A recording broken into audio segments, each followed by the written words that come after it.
What's up, guys? It's Lucid Oliver here today with another video. And before we even get started, before any of that goody gooey stuff that we do here, make sure you guys hit that sub button. We're almost at 1K. I don't know what we're gonna do for 1K, but it's certainly gonna be something. And also we do have a Discord. In case you guys didn't know, I actually talk to a lot of the community through there, and if you guys have any video ideas, it'll usually make it on here first over the comments that you guys leave, because I think people that talk to me every day should deserve a little bit of an input into my channel. No, I'm just playing. But yeah, just make sure you guys join that Discord if you guys really don't mind talking to me more. I guess I don't know. I don't really know a good thing for you guys to jump. Whatever, forget it. Anyways, let's get straight into this. So Kenshi 2 pics dropped a couple of days ago. I'll put them up here somewhere around in this video. And there's a lot of things about these pics that I want to talk about, but before we even go to that, let's talk about things I'd like to be fixed in Kenshi 2. And let me flip the notebook here, cuz I got a big list. Anyways, let's start with the first one, which I think a lot of people can agree about, and it is pathfinding. Pathfinding has been one of the bugs that have been plaguing Kenshi since the start, and it's been one of those things that is really annoying. And in case you guys don't know, the problem with pathfinding is that sometimes your characters will run in a loop when you try to direct them to go somewhere, and there are fixes to this and stuff, but the fixes don't really last that long. For me, I've tried fixes and it always ends up coming back every couple weeks, and I'm just tired of doing the fixes. I'd rather just manually move my character where to go and stuff. And it's a really tough thing when all your character wants to do is run in a fucking circle.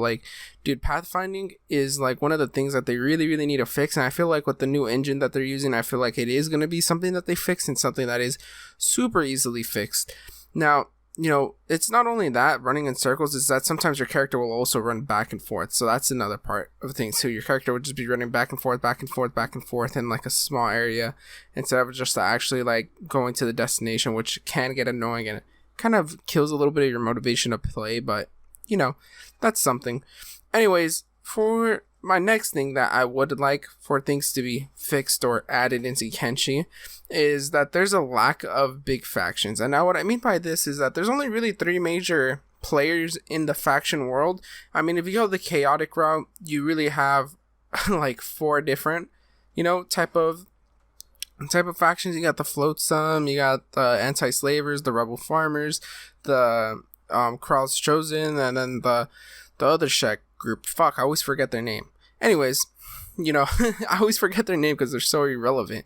Anyways, yeah, I feel there is a lack of big factions. I feel there should be a little bit more bigger factions. I mean, I know there's the cannibal hunters up in the north, but why can't we colonize up there and set up colonies up there with the UC or the Holy Nation, and maybe just new founded nations be settling up in there? And I know that a lot of this has to do with the story and everything of Kenshi, but Kenshi is going back in time, so the lack of big factions probably won't get fixed, but at least add in more factions that we can at least talk to, because I feel we're really limited when we're talking to a lot of factions, and it's kind of sucky a little bit, because you'd want to talk to every single faction you possibly can, but it's just not a possible thing, because some factions hate you. I get factions that hate you, and some that just want to eat you at the cannibals. Anyways, that I get, but there's also the fact that we could just just talk to people. Why can't we just talk to all these other factions? It kind of ruins a little bit of the playthroughs, and that's something else I want to talk about. Sometimes Kenshi can get a little bit of repetitive, a little bit linear, and what I mean by this is if you played the game for as long as since there's only 1 quadrant on the map, and that's a long ass time ago. Okay, let's do this. At least half 2 quadrants on the map. And if you've been playing the game since that long, you could tell that there's been one problem with Kenshi that's stuck since then, and it's quite a bit linear. Not completely, but in the way that I mean linear is that it lacks this sense of.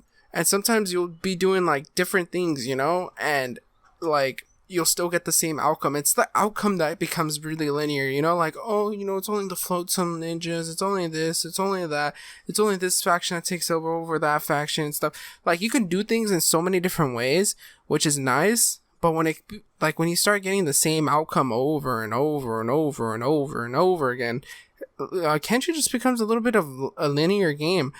And I think that, like, the end result has to change at least a little bit, like, you know, a little differentiation. And, you know, I know a lot of you guys are going to give me flack for saying that, but come on, let's be honest here. Like, you can't lie that it's always going to be one faction that you're going to help that always gets big, and then, you know, like, you help them, and then you destroy them, and then you go into another faction, do that again. Like, come on, guys, like, let's be real here. Let's all be real here. We all know what we're all thinking. Anyways, after that one, I would have to say no taming or hatching. Like, you know, like, you gotta add this into the next game. Like, there's no way the Kenshi developers do not add this. This has been something that we've been asking for since Kenshi 1, since, like, early Kenshi 1, you know? Like, we've been wanting taming and hatching eggs for, like, quite early, like, I would say around maybe, like, a couple months after release. And, you know, it just never came, and we've just been really disappointed about that. And I think taming at least is something that's attainable. Like, taming should be something that could be allowed. And what I mean by, like, taming is, like, being able to ride the mounts, like, the things you have, you know, because you technically already have tames, but you can't really ride them. Like, why can't you ride a pack bull, or why can't you ride a Garou, or even a beak thing, or a cage beast? Like, you know, like, these things are, like, what I'm talking about in taming. And also, like, just going out into the wildlife and just, you know, being able to go and, like, knock one out, bring it into, like, this pen or something, and, like, be able to feed it, and then, you know, like, pretty much raise it as your own. Or maybe even go and steal, like, maybe for you to actually, like, do it, you have to go and kidnap a baby, come back and, like, you know, like, feed it and do all that stuff. And now the hatching eggs part, that one is actually probably going to be a little bit more difficult because there aren't that many egg creatures. The only ones that really do hatch from eggs are beak things, and I still feel like you should be able to hatch their eggs if you have them, you know, like, you have to go and find a fertilized egg. And, you know, once you pick it up, like, maybe all the big things in the surrounding radius all come towards you. And, like, in that area, just all start swarming towards you, trying to save the one egg.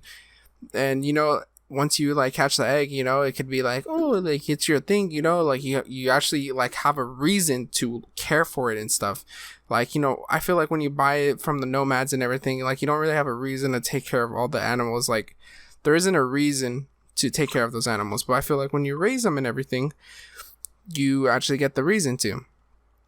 Anyways, let's hop onto the biggest one. I think for me is storytelling is a little bit too indirect. Now, what I mean by this is that storytelling sometimes just it's too indirect, you know, like, it's too theoretical. There's not a lot, like, you know, you can piece together evidence and make it into a theory. Like, nothing in Kenshi lore is ever solidified, and that's something I want to just put out there. Like, you know, we have few bits and pieces that we think are solidified, but the truth is it's probably not even solidified, because when we go back in time to play this game, there's probably going to be a whole entire different way of telling the story of, like, what happened 10,000 years ago during the first empire and stuff then compared to now.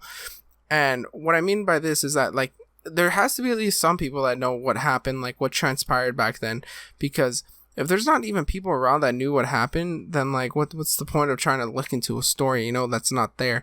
Like, I get the books and everything, they're all there and everything, but they're also just theories too.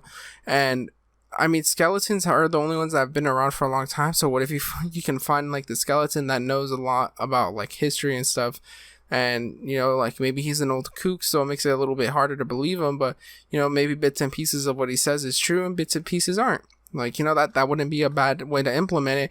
And implementing books that were made by ancient authors, like, you know, and doing something like that. But it's hard to do that. But hopefully, like, Kenshi is able to fix some things that, you know, they messed up in Kenshi 1. Well, I wouldn't say messed up, but just never really got around to doing and stuff. But hopefully you guys did enjoy. Remember to leave a like, subscribe, do all that fun stuff, and peace.